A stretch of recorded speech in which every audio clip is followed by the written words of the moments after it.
a lo largo del tratamiento va a estar condicionada por distintos factores que no se dan en forma aislada.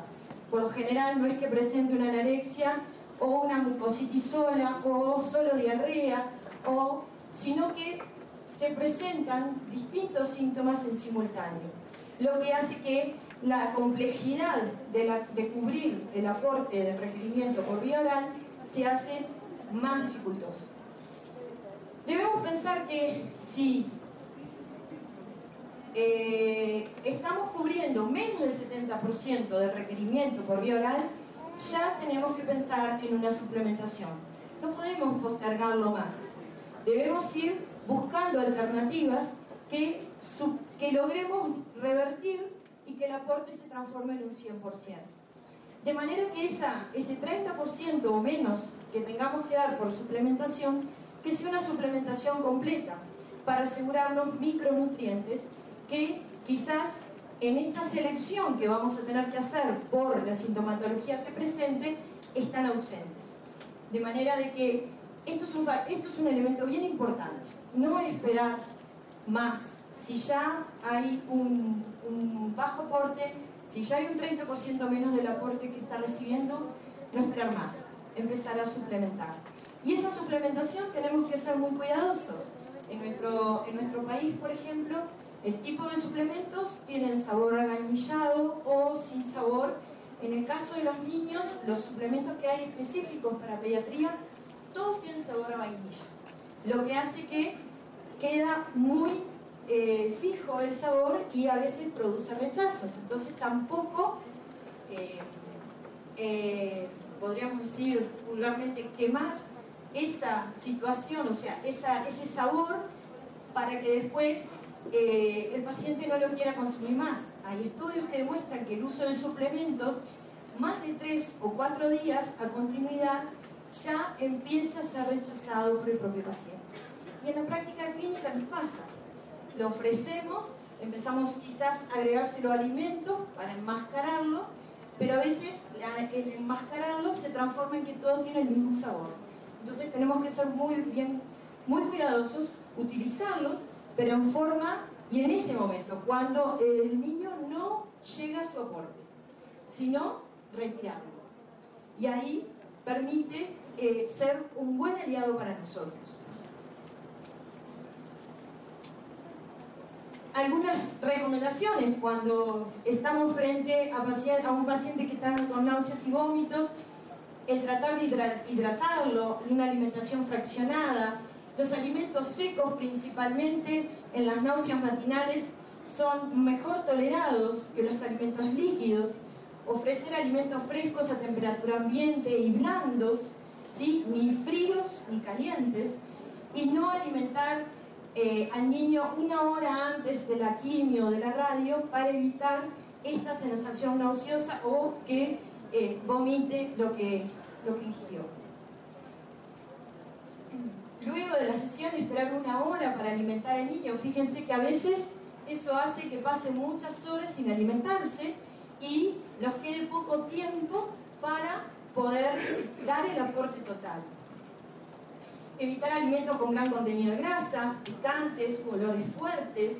No ofrecer alimentos favoritos en estos momentos. A veces se piensa de que como las náuseas y los vómitos produce también anorexia, le ofrecimos lo que más le gusta.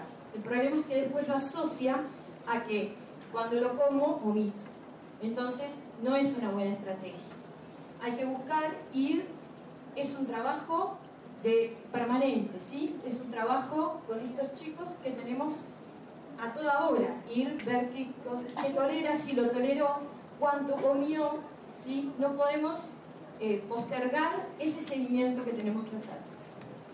Buscar ambientes aireados, sin olores fuertes. Cuando el niño está en su casa, por ejemplo, y tienen que cocinar, no dejarlo cerca de donde se está cocinando para que no sienta olor a la comida, que eso también le puede producir náuseas.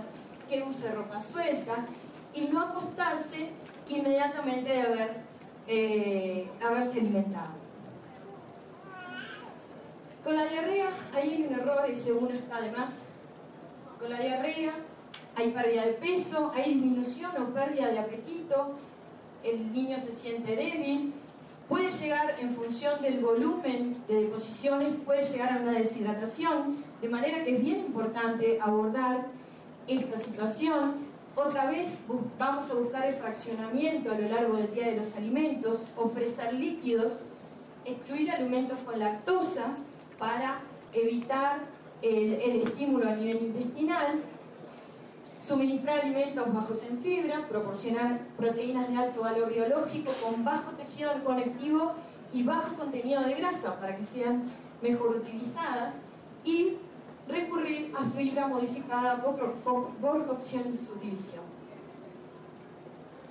En el caso de la anorexia, se asocia a muchas situaciones: ulceraciones en la boca, por las náuseas, sensación de boca seca, alteración del gusto, mucositis, estado emocional, y en muchos casos son varias de estas situaciones las cuales se asocia la anorexia.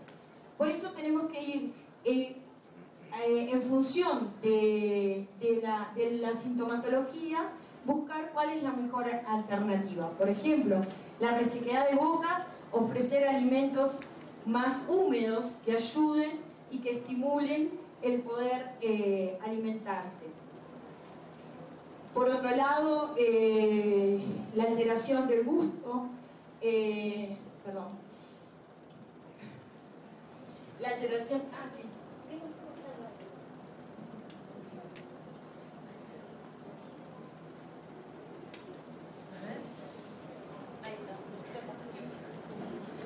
la alteración del gusto, allí ciertos sabores que para el niño eran habituales y bien tolerados, en estas etapas los rechazan. Y muchas veces nos pasa de que pactamos con el paciente determinada preparación y cuando empieza a probar, no era esto lo que yo quería.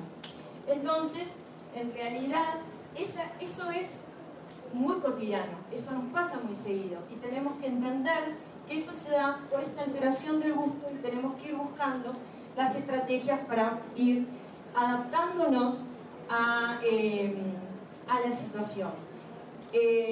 La mucositis, que produce lesiones a nivel bucal y también produce dolor, de manera de que es más difícil poder alimentarse en esos momentos.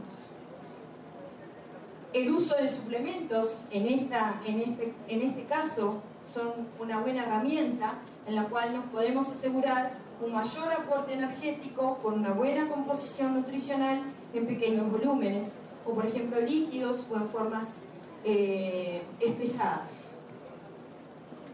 Okay.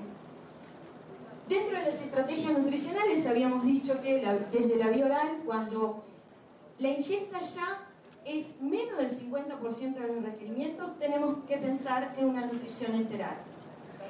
Esa nutrición enteral que veremos si es total o parcial, dependiendo de cuánto esté tolerando por esa vía oral. Las indicaciones para la nutrición enteral está, en esos casos es cuando está contraindicado la alimentación por vía oral en el caso de un trastorno del glutorio, o como mencionábamos hoy, que la capacidad de ingesta por vía oral es insuficiente para cubrir los requerimientos. Pero también cuando la valoración antropométrica nos da...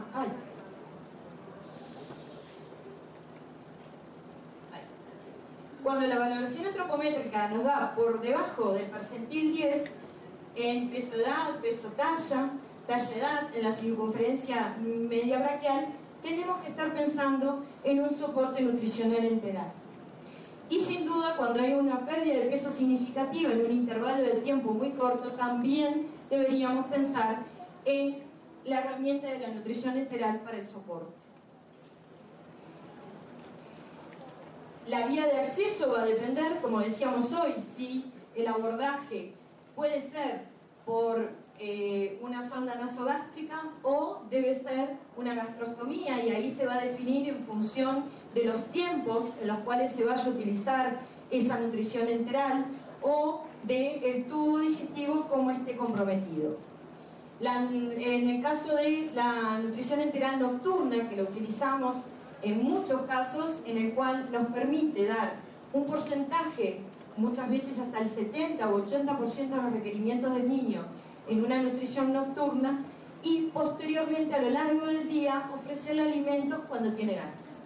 Entonces, esa modalidad ayuda mucho al niño y también al entorno familiar, porque el concepto de que el niño tiene apetito, el mensaje de la familia es que está mejor.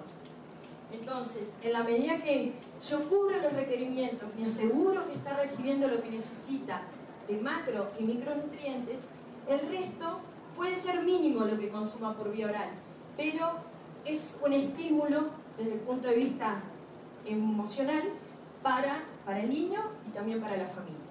Nos aseguramos el aporte, pero también el niño siente que comer, o por lo menos cuando tiene ganas, y no está presionado a permanentemente comer, tenés que comer, hay que comer, y de repente está dolorido, con mal humor, triste y no tiene ganas de comer. Y siempre pensar, cuando hacemos nutrición enteral, en fórmulas nutricionales completas para asegurarnos el aporte de todos los nutrientes. En el soporte nutricional, entonces, vamos a tener que definir el diagnóstico permanentemente en todas estas etapas. Por esto que les decía, y no debemos perder de vista de que este niño está en una etapa de crecimiento. Entonces, permanentemente, sus requerimientos van a ir cambiando. El entorno familiar es fundamental, y muchas veces el entorno familiar puede ayudar o no en este soporte, en este seguimiento del niño, de manera de que debemos escuchar y acompañar a toda la familia. Tener presente la sintomatología y actuar en la medida de cada uno de los síntomas que va teniendo y que no siempre son los mismos, como decíamos hoy, van cambiando a lo largo de la terapia. Y sin duda el pronóstico. Y aquí, en realidad, pensando en el pronóstico, como veíamos en el slide en el cual veíamos que el niño puede llevar esta enfermedad, que puede llevarlo a la muerte, en las etapas paliativas, recordar de que lo que tenemos que jerarquizar es que se sienta bien, que no se sienta, que pueda pasar los últimos días de su vida de la mejor manera y no pensar que vamos a darle un incremento para que siga creciendo cuando sabemos que el pronóstico no es ese.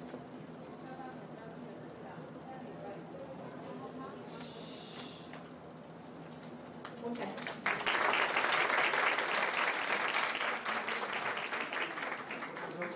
Muchas gracias, Miriam.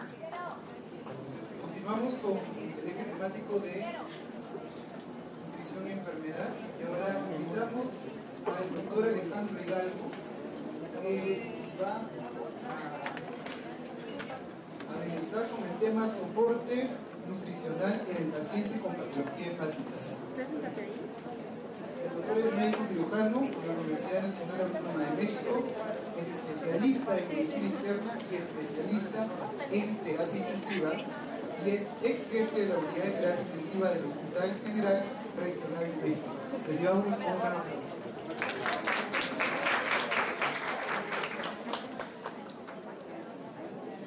Bueno, realmente es un placer estar aquí. Durante años busqué un pretexto para venir a Perú. La verdad es que somos para aquí los mexicanos, ¿no? Claro que sí. Somos tan afines los mexicanos y los peruanos. Tengo muchos amigos peruanos viviendo en México que me recomendaron mucho venir aquí y de verdad estamos muy contentos aquí. Voy a hablar precisamente de algunos aspectos nutricionales de pacientes con patología hepática. Y bueno, yo vengo de la Ciudad de México, es una ciudad muy bonita, saben ustedes todo lo que pasa ahora, y yo estoy muy orgulloso de ser mexicano y decir que estamos aquí porque estamos aquí.